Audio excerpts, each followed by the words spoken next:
Baik, sudah ya, sudah lengkap. Baik, terima kasih rekan-rekan pers. Assalamualaikum warahmatullahi wabarakatuh. Salam damai sejahtera untuk kita semuanya. Om Swastiastu, Namo Buddhaya, salam kebajikan, Rahayu. Rekan-rekan pers, terima kasih. Dari persidangan tadi kita sudah bisa menyaksikan bahwa yang pertama, alhamdulillah terkait dengan tuduhan obstruction of justice itu tidak terbukti karena memang sejak awal seluruh kesadaran yang dimiliki oleh kader PD Perjuangan adalah setia pada hukum, tidak menghalang-halangi seluruh proses hukum. Kemudian yang kedua, terhadap tuduhan suap, saya dinyatakan bersalah. Padahal di dalam putusan nomor 18 dan 28 tahun 2020, seluruh fakta-fakta yang tadi dinyatakan baru itu bukanlah fakta baru. Karena sangat jelas keterangan saudara Saiful Bahri Donitri Istiqomah di dalam persidangan ini juga, seluruh sumber dana berasal dari Harun Masiku.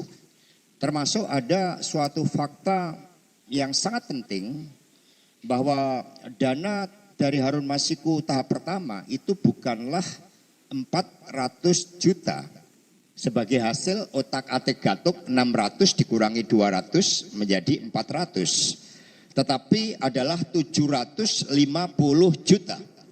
Dan itulah yang kami tegaskan di dalam pledoi juga di dalam sidang nomor 18 dan 28 tahun 2020 tersebut.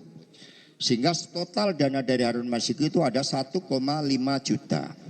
Saya menjadi korban dari komunikasi anak buah, di mana di dalam persidangan ini juga sudah menyatakan seluruh dana di bawah sumpah ya, itu berasal dari Harun Masiku. Nah sehingga meskipun proses persidangan kami junjung tinggi, lembaga peradilan tetap kami hormati, tetapi dengan adanya berbagai fakta yang masih disembunyikan tersebut, berupa aliran dana yang seharusnya adalah tahap pertama 750 juta, tapi kemudian dikatakan 400 juta, maka ini telah menyentuh aspek keadilan itu. Karena itulah tema dari pledoi kami adalah menggugat keadilan. Sehingga ini adalah realitas sebagaimana dialami oleh sahabat Tom Lembong. Bagaimana hukum telah menjadi alat kekuasaan. Karena sejak awal, bahkan beberapa hari yang lalu, saya sudah mengetahui informasi-informasi terkait angka 3,6 tahun sampai 4 tahun. Sejak bulan April. Maka saya memutuskan saat itu karena putusan yang merupakan aspek kekuasaan itu ada, tidak bisa saya hindari. Sebagaimana Tom Lembong juga tidak bisa menghindari, sebagaimana mereka-mereka mencari keadilan juga tidak bisa menghindari. Maka saya sudah mengantisipasi dengan cara apa? Saya bulan Juni kemarin sudah diterima sebagai mahasiswa S1 Hukum. Karena saya menghitung itu. Menghitung bahwa bulan April saya sudah mengetahui adanya tuntutan sekian, adanya hukuman sekian. Maka risk responnya adalah karena ini kekuasaan, saya mengambil kuliah S1 Hukum dan sudah diterima.